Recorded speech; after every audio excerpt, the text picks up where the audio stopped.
A veces parece que nuestro mundo está casi completamente explorado. Sin embargo, en realidad, nuestro conocimiento todavía es increíblemente pequeño. En este video, te invito a conocer una colección informativa y obtener nueva información sobre nuestro universo y nuestra Tierra. Disfruta viendo. En la primavera de 2024, durante las excavaciones en una mina abandonada de lignito en Panandro, en el oeste de India, los paleontólogos descubrieron restos fosilizados de una serpiente, específicamente 27 de sus vértebras. Este hallazgo fue sensacional, ya que el tamaño de las vértebras indicaba que los científicos habían descubierto una especie previamente desconocida de la serpiente más gigante de todas las que alguna vez existieron. Esta especie de serpiente fue nombrada Vasuki indicus. Dado que los restos estaban incompletos, los científicos solo pudieron suponer que su longitud corporal era de entre 11 y 15 metros, y su peso podría haber alcanzado 1 tonelada. Solo imagina lo enorme que era esta serpiente. Por ejemplo, la serpiente más gigante conocida anteriormente era Titanoboa, cuya longitud corporal se estima en 13 metros. Vale la pena señalar que la serpiente más grande de la actualidad es el pitón reticulado de Asia, cuya longitud puede alcanzar los 10 metros. Titanoboa y Vasuki vivieron en la era Cenozoica, que comenzó después de la extinción de los dinosaurios, hace 66 millones de años. Lo más probable es que estas serpientes llevaran una vida sedentaria y esperaran a su presa escondidas en pantanos. Los científicos no saben con certeza de qué se alimentaban las Vasuki, pero suponen que podrían haber sido cocodrilos y otros animales grandes. Actualmente, los científicos aún deben investigar más los restos, lo que posiblemente nos permita conocer más detalles sobre la vida de esta serpiente gigante.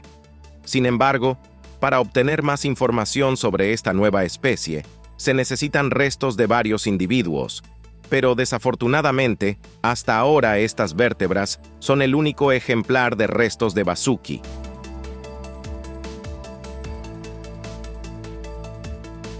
En 2022, biólogos de la Universidad de Australia Occidental hicieron un sorprendente descubrimiento.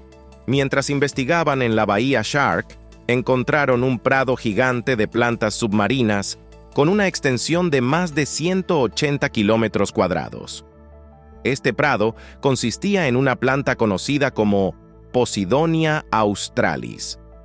La característica especial de esta planta es que se reproduce vegetativamente, es decir, clonándose a sí misma, creando así toda una colonia de sus copias. Los científicos tenían la tarea de averiguar de cuántas colonias constaba este prado. Para ello, recogieron numerosas muestras de toda la extensión del hallazgo. Tras el análisis, se descubrió que todo el prado es una sola colonia, lo cual fue una sensación, ya que los científicos habían descubierto la planta submarina más grande del mundo entre todas las encontradas anteriormente. Es increíble, ¿verdad? Una sola planta pudo crear tantas copias de sí misma y formar un prado tan gigantesco. Los científicos creen que para alcanzar tales dimensiones, la planta necesitó al menos 4.500 años. La Posidonia australis impresiona no solo por su método de reproducción no convencional, aunque no único. Esta planta también se adapta fácilmente a cualquier condición. La colonia puede soportar diversas temperaturas y sus fluctuaciones, alta concentración de sal e incluso una iluminación intensa, que normalmente afecta negativamente a otras plantas submarinas. No le causa daño.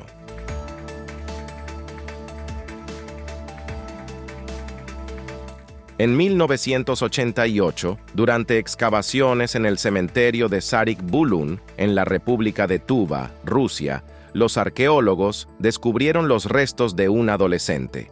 El cuerpo fue enterrado en un ataúd hecho de un tronco de alerce.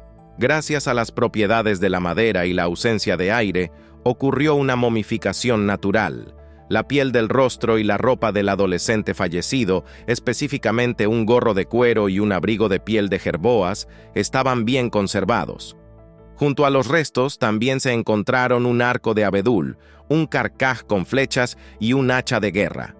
La presencia de armas junto al cuerpo indicaba que el fallecido era un joven guerrero.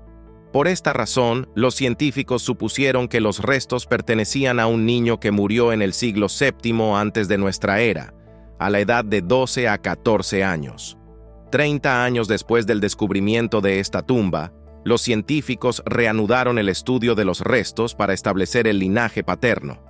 Cuando los genetistas comenzaron a trabajar, se sorprendieron mucho al descubrir que en las muestras faltaba el cromosoma Y, lo que significaba que los restos no podían pertenecer a un niño. Así, los científicos concluyeron que los restos pertenecían a una niña. Pero si realmente era una guerrera, sigue siendo un misterio. Es bastante posible que los familiares de la niña fallecida colocaran armas en su tumba durante el ritual funerario.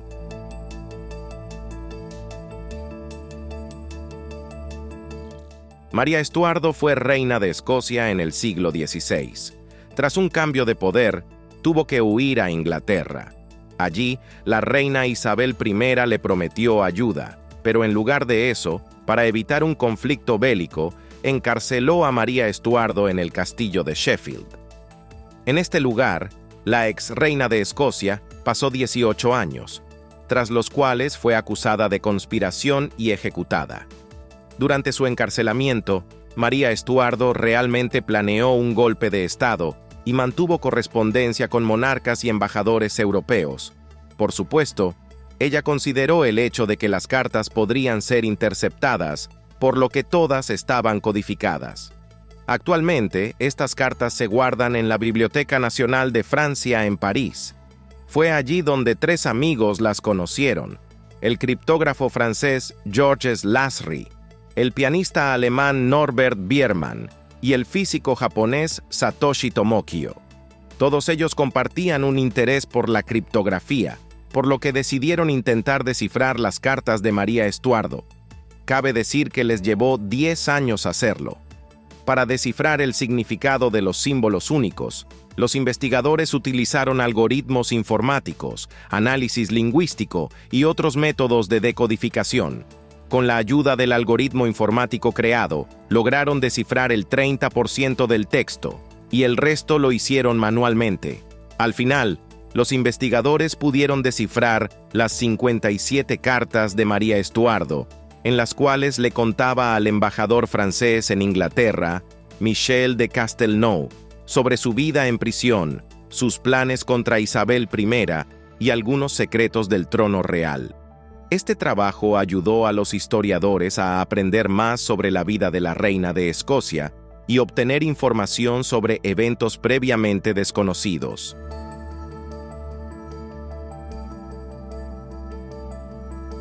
A pesar de que las excavaciones en Egipto se han estado realizando durante mucho tiempo, los arqueólogos continúan haciendo nuevos descubrimientos.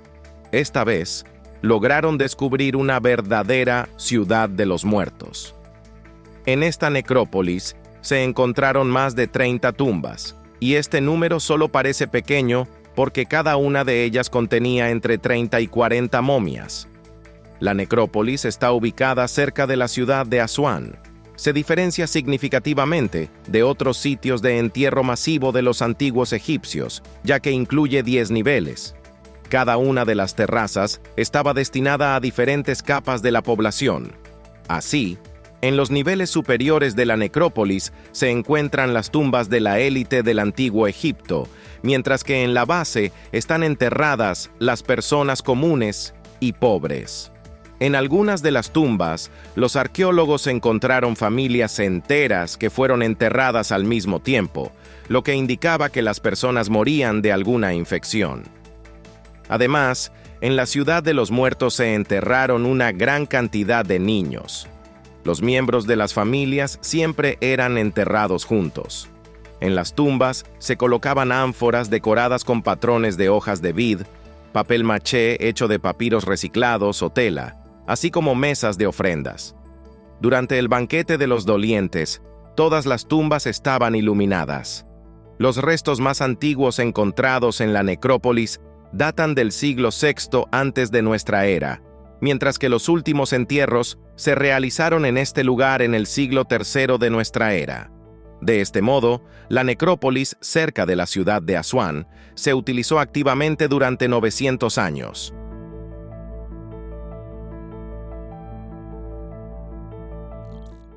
Puede que te sorprenda, pero hace unos 3.500 años, los antiguos egipcios ya elaboraban cerveza. Probablemente su sabor lo conoce un residente del estado de Utah, Dylan McDonnell. Dylan McDonnell ha estado apasionado por la elaboración de cerveza durante unos 10 años. Ha probado numerosas recetas artesanales y durante la pandemia quedó impresionado por la noticia de una persona que horneaba pan con levadura de 4.500 años de antigüedad.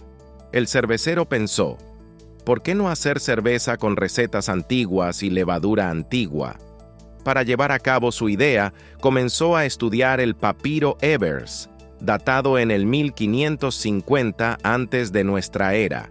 Contiene numerosas recetas medicinales. Solo se enfocó en aquellas que mencionaban cerveza. Reuniendo los ingredientes recurrentes, creó una receta análoga para elaborar esta bebida alcohólica.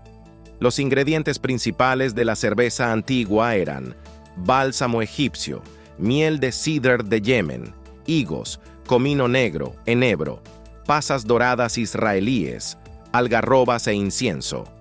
El cervecero encontró todos los ingredientes raros y como base utilizó cebada púrpura egipcia y trigo emmer, un antiguo grano conocido en Europa como farro. Además, con la ayuda de una empresa alemana que recrea antiguas cepas de levadura, pudo obtener una muestra de levadura tomada de vasijas de cerámica en Israel. Esta cepa data de aproximadamente 850 antes de nuestra era y probablemente fue utilizada por los filisteos para elaborar cerveza. Cuando el cervecero tuvo todo lo necesario, comenzó la elaboración. El resultado fue una cerveza amarga, ligeramente salada, con notas de albaricoque y un regusto floral. Admitamos que este experimento parecía una locura, pero McDonnell logró hacer lo que soñaba.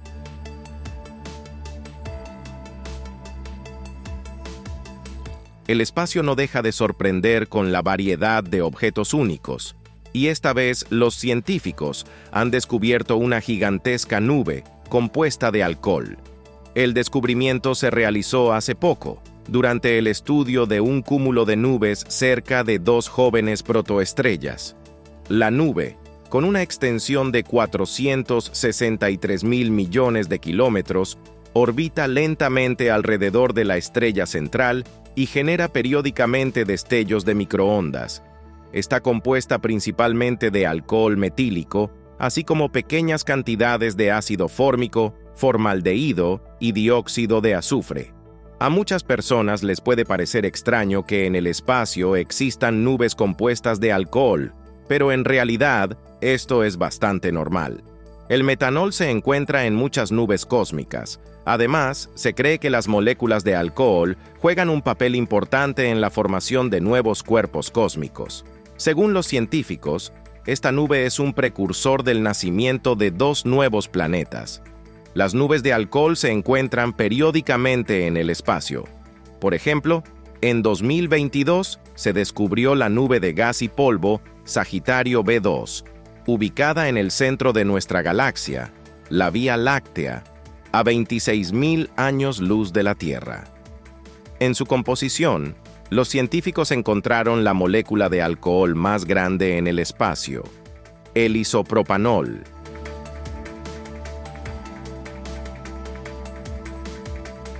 Los científicos todavía están buscando información sobre cómo surgieron las bacterias primitivas y otras formas de vida.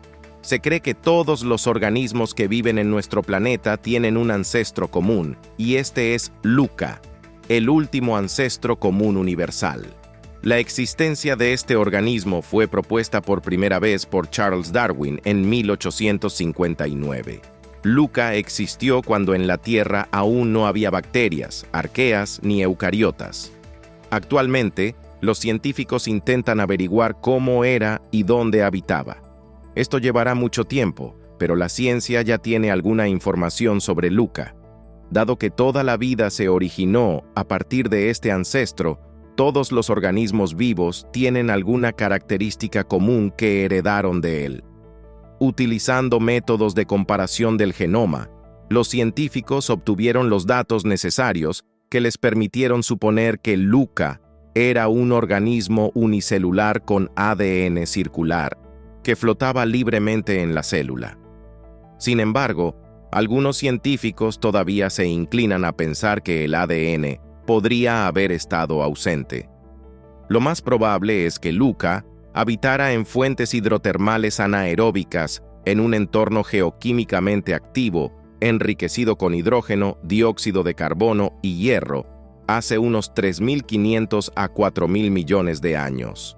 Y aunque Luca es el ancestro de todos los organismos vivos, no debe considerarse el primer organismo vivo, ya que los últimos hallazgos científicos demuestran que los microorganismos ya existían en nuestro planeta hace 4.228 millones de años.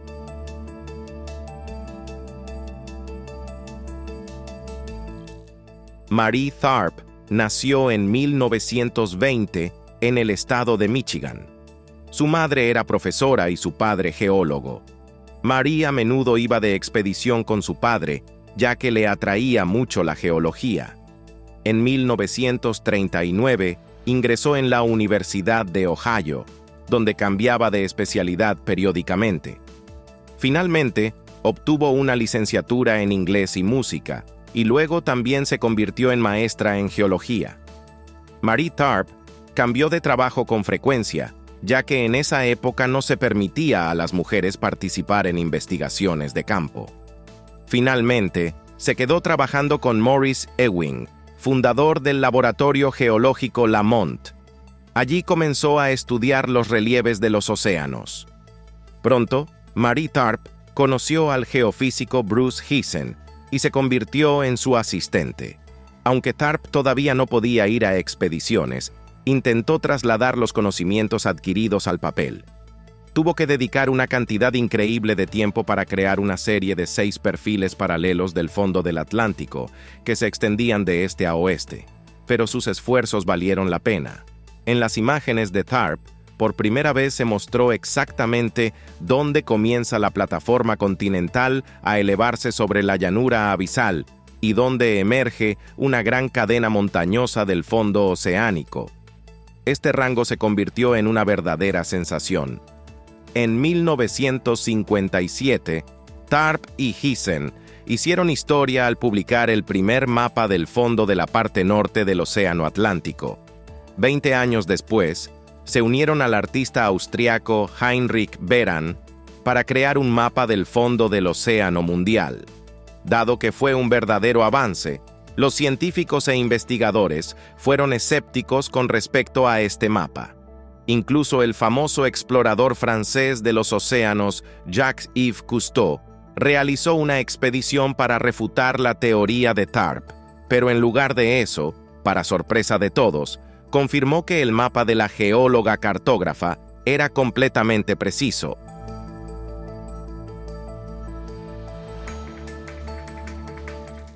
La esquizofrenia es una enfermedad mental bastante común, que actualmente afecta al menos a 24 millones de personas en todo el mundo. Las personas que padecen este trastorno suelen experimentar alteraciones en el pensamiento y la percepción de la realidad. Además de que la esquizofrenia casi siempre va acompañada de alucinaciones y delirios. La causa de esta enfermedad aún no se ha determinado, pero se considera que es genética. La esquizofrenia suele manifestarse en la adolescencia y en la edad adulta. La aparición de sus síntomas desde el nacimiento es muy rara. Un hecho sorprendente y poco conocido sobre la esquizofrenia es que las personas nacidas con ceguera nunca sufren de este trastorno mental. A primera vista, esta afirmación suena poco plausible y plantea muchas preguntas.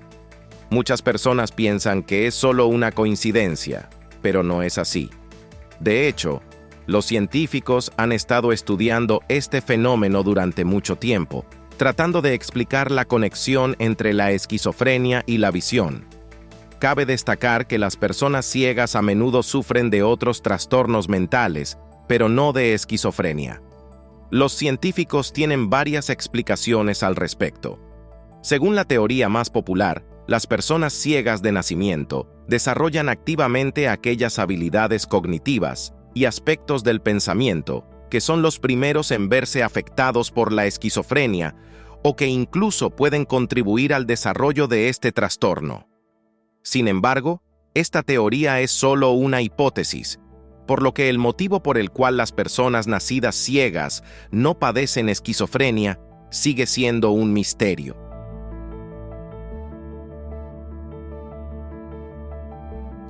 Los mamuts lanudos son animales extintos cuya población desapareció por completo hace unos 10.000 años. Sin embargo, gracias a experimentos científicos, es posible que en un futuro cercano volvamos a ver a estos animales vivos. En 2021, representantes de la compañía británica de biotecnología e ingeniería genética, Colossal Biosciences, anunciaron que planean comenzar un proyecto para resucitar a los mamuts lanudos. La finalización del proyecto está prevista para 2028 y es entonces cuando deberían hacer la primera cría de mamut lanudo. Como material genético, la compañía planea utilizar muestras encontradas en los restos de mamuts, así como ADN de elefantes asiáticos modernos, ya que sus genomas coinciden en un 99%.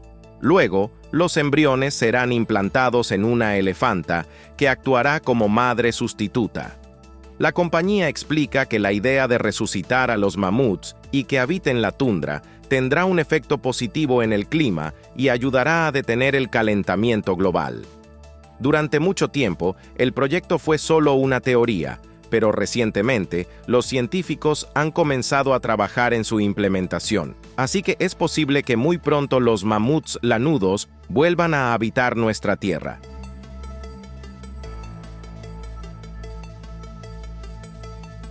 En 2018, científicos franceses y japoneses que investigaban en Straley Pool, en el oeste de Australia, hicieron un descubrimiento sensacional. Lograron encontrar fósiles de microbios antiguos, cuya edad es de casi 3.500 millones de años. Los científicos llevan mucho tiempo estudiando las primeras formas de vida en nuestro planeta. Se cree que los organismos vivos ya existían durante la era arcaica. Sin embargo, la ciencia aún no tiene una respuesta exacta a la pregunta de cuándo y cómo surgió la vida. Gracias al trabajo de los paleontólogos, la humanidad sabe que los microbios ya existían en el océano primitivo de la Tierra hace aproximadamente 3.000 a 4.000 millones de años. Pero aún así, es muy posible que la vida en la Tierra haya surgido incluso antes. Los científicos franceses y japoneses comenzaron sus investigaciones en la parte occidental de Australia en 2013. En ese entonces, lograron encontrar varias estructuras inusuales, similares en forma, tamaño y composición a los cuerpos fosilizados de cianobacterias y otros microbios, así como películas que las bacterias forman durante el crecimiento de sus colonias. Sin embargo, la mayoría de los otros científicos fueron escépticos sobre este hallazgo. Por esta razón, el equipo reanudó sus investigaciones y en 2018 volvieron a encontrar el fósil más antiguo de microbios. No quedaba ninguna duda. La vida en la Tierra ya existía hace 3.500 millones de años, pero lo más sorprendente es que la estructura de estas bacterias prácticamente no ha cambiado hasta el día de hoy.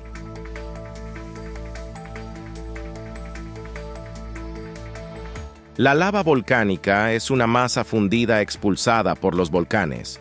El proceso de formación de lava ha sido conocido por los científicos desde hace mucho tiempo. Inicialmente, el volcán arroja magma, que posteriormente, después de enfriarse y al interactuar con los gases atmosféricos, se convierte en lava. Principalmente, todas las lavas son basálticas y consisten en dióxidos de silicio y óxidos de aluminio, hierro, magnesio y otros metales. Esta lava tiene un color rojo y su temperatura varía entre 1200 y 1300 grados Celsius. Pero hay un tipo único de lava en nuestro mundo, reconocida como la más fría. Esta lava se llama carbonatita. A diferencia de la lava basáltica, su temperatura es de 500 a 600 grados Celsius. Durante la erupción, no tiene el color rojo habitual, sino negro, y unos meses después de enfriarse, se vuelve casi blanca. Esta lava prácticamente no contiene silicatos. En su lugar, está compuesta principalmente de carbonatos de sodio y potasio. La lava carbonatita tiene una alta fluidez, similar al agua, y después de solidificarse, se vuelve muy frágil y se disuelve en el agua. Sorprendentemente, esta lava fluye solo del volcán Ol Doinyo Lengai, que está ubicado en Tanzania. Este volcán es considerado uno de los más jóvenes del mundo y uno de los más activos en África Oriental.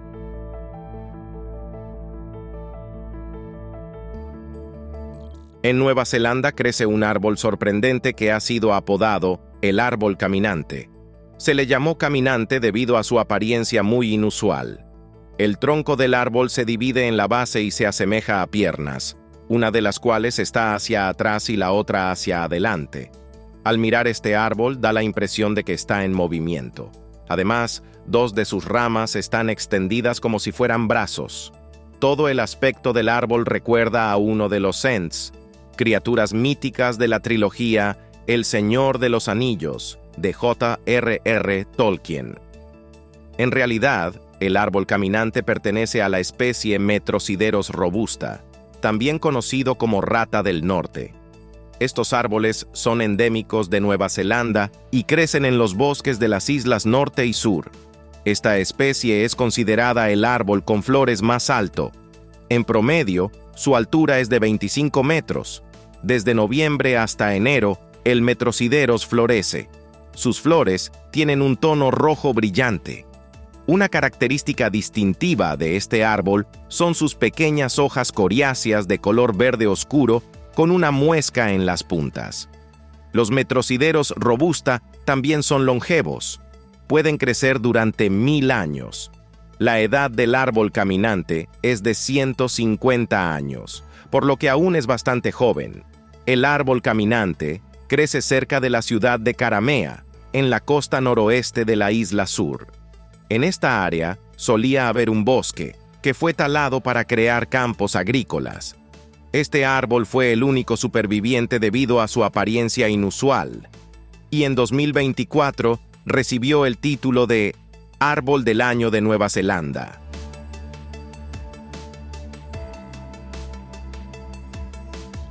En el verano de 2024, durante la construcción de un paso elevado en la Piazza Pia de Roma, los trabajadores descubrieron accidentalmente las ruinas de un jardín que probablemente perteneció a Gayo Julio César Augusto Germánico, conocido en la historia como el emperador Calígula.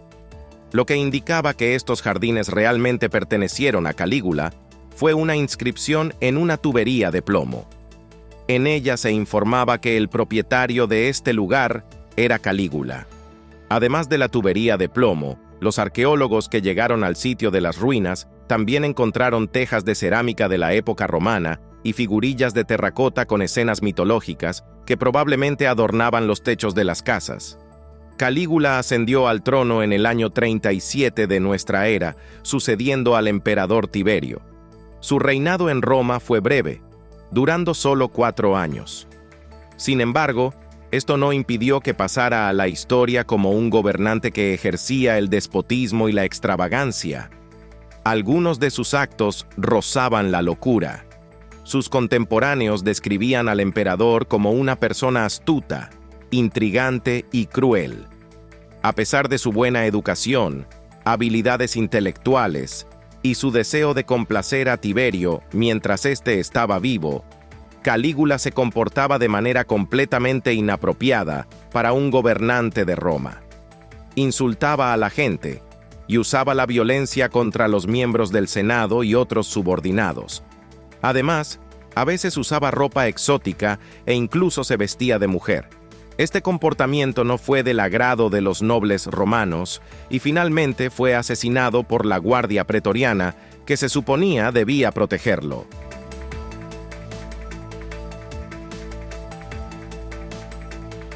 El zodiaco de Dendera es un bajorrelieve en el techo del complejo del templo de Hathor, en la ciudad egipcia de Dendera. El bajorrelieve se presenta en una losa cuadrada de arenisca de 2,5 metros de tamaño. Fue creado en los años 50 antes de nuestra era. El zodiaco de Dendera es interesante no solo como obra de arte, sino también como un artefacto único que muestra las concepciones del cosmos de los antiguos egipcios. En el bajorrelieve se representan los 12 signos del zodiaco, cuyas formas son reconocibles incluso hoy en día. Las constelaciones zodiacales forman 36 decanos, que son grupos de estrellas de primera magnitud. En otras palabras, el zodiaco de Dendera es un antiguo mapa del cielo nocturno. Es sorprendente que la imagen del zodiaco esté dispuesta en círculo. En aquella época, era más habitual crear mapas nocturnos rectangulares. La bóveda celeste está representada como un disco sostenido por 4 columnas que representan mujeres. Durante mucho tiempo, el zodiaco de Dendera permaneció olvidado. Sin embargo, tras la campaña egipcia de Napoleón, fue redescubierto. Entonces, el artista francés y aficionado a la egiptología Dominique Vivant Denon lo dibujó, y luego, en 1821, el zodiaco fue retirado del techo del templo y llevado a Francia. El artefacto fue colocado en la Biblioteca Nacional y en 1922 fue trasladado al Louvre, donde se encuentra actualmente.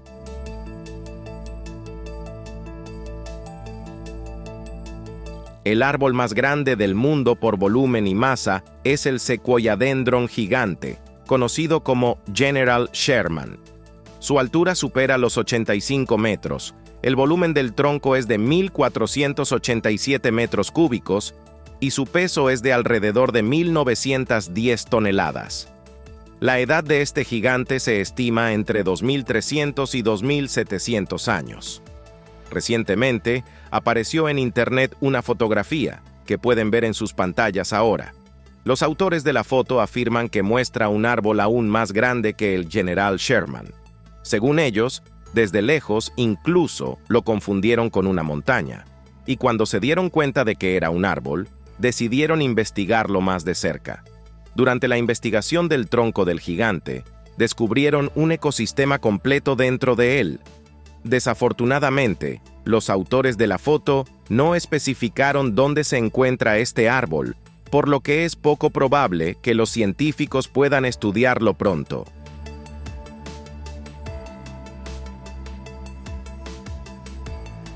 Hace muy poco, científicos chinos hicieron un descubrimiento sensacional. Lograron encontrar una especie de musgo del desierto que tiene una capacidad de supervivencia simplemente increíble. El musgo del desierto Syntrichia caninervis crece en la Antártida y en el desierto de Mojave, en los Estados Unidos. Puede soportar la ausencia total de agua y temperaturas extremadamente bajas.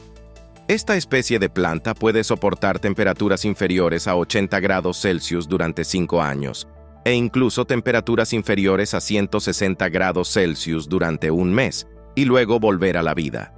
Pero eso no es todo. Este musgo del desierto también es resistente a los rayos gamma en dosis de aproximadamente 500 grises. Después de una exposición tan intensa a los rayos gamma, la planta se regenera completamente en condiciones normales. Esta sorprendente capacidad de supervivencia llevó a los científicos a pensar que este musgo podría ser transportado a Marte o la Luna. El cultivo de plantas en Marte y en la Luna es una base importante para la posibilidad de una futura colonización, ya que ayudan a convertir el dióxido de carbono en oxígeno. Sorprendentemente, en condiciones de laboratorio que imitan el entorno marciano, el musgo demostró una resistencia fantástica. En ausencia total de agua, baja presión atmosférica y alta radiación UV, el musgo no solo sobrevivió, sino que continuó manteniendo su crecimiento. Así que, es posible que esta especie sea la primera planta en crecer en Marte.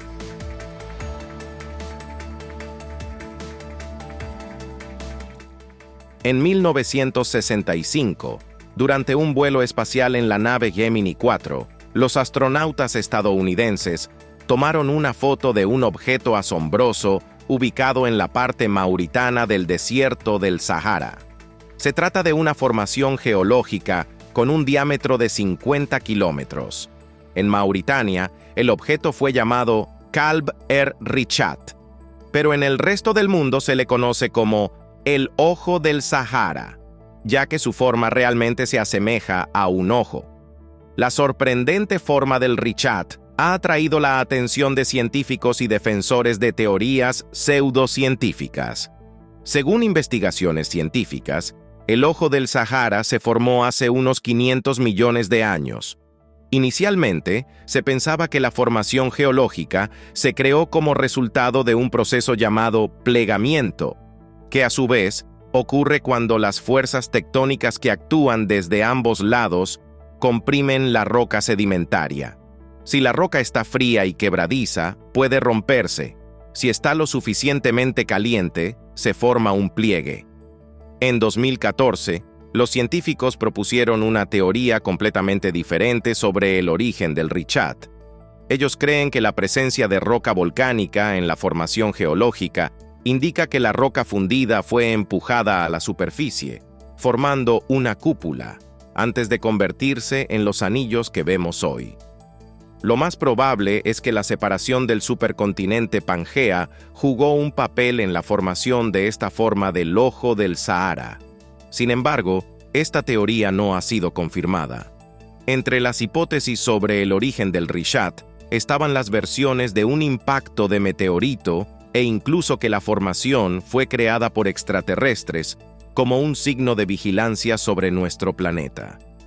Pero estas suposiciones tampoco tienen evidencia, por lo que el Ojo del Sahara sigue siendo uno de los objetos más misteriosos de la Tierra.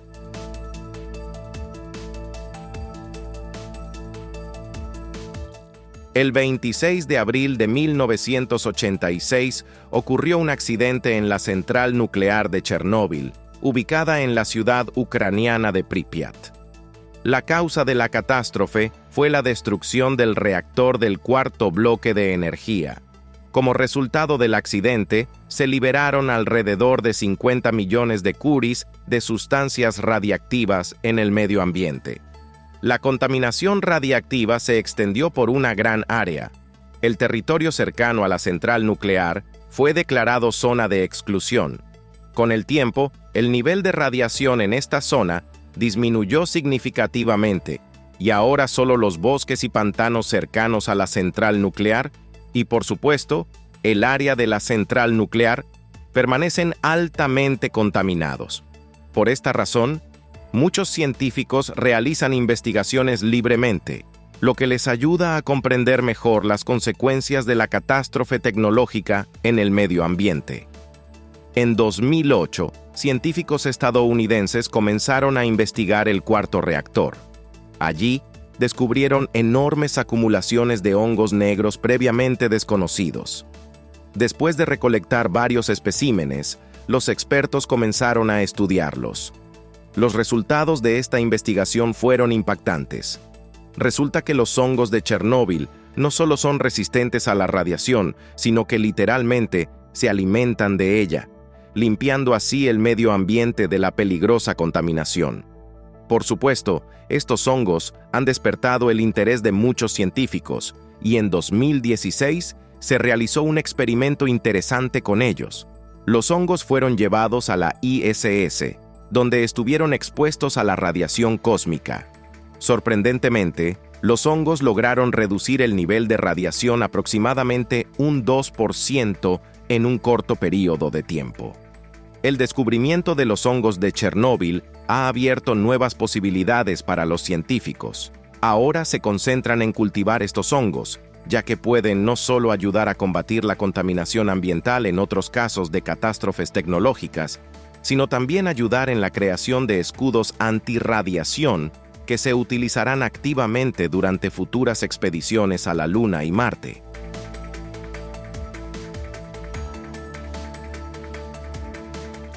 Los científicos han intentado durante muchos años desvelar el secreto de la construcción de las pirámides en Egipto, y parece que los investigadores franceses finalmente lo han logrado. Durante investigaciones realizadas en la meseta de Giza, al este del complejo de pirámides, científicos de la Universidad de Aix-Marsella descubrieron en la roca una abundancia de plantas herbáceas con flores. Esto les permitió suponer que en la antigüedad había un cuerpo de agua permanente en esta área. Basándose en los datos obtenidos de la investigación, los científicos pudieron reconstruir el paisaje del antiguo Egipto. Esto les permitió rastrear el aumento y la disminución del nivel del agua en el brazo Khufu del río Nilo. Actualmente, el complejo de pirámides se encuentra en una llanura arenosa, y la distancia hasta la orilla más cercana del Nilo es de 8 kilómetros. Pero antes todo era diferente, y el río fluía muy cerca de las pirámides. Además, en aquellos tiempos, el Nilo era un río grande y caudaloso con una corriente rápida. Y fue precisamente gracias a la corriente del río que los egipcios pudieron transportar materiales de construcción sin dificultad. Así, el relieve conveniente del terreno y el antiguo brazo caudaloso del río Nilo permitieron construir las gigantescas pirámides. Este descubrimiento fue sensacional. Sin embargo, los científicos aún no pueden explicar qué medios técnicos utilizaron los egipcios para colocar enormes bloques uno encima del otro durante la construcción.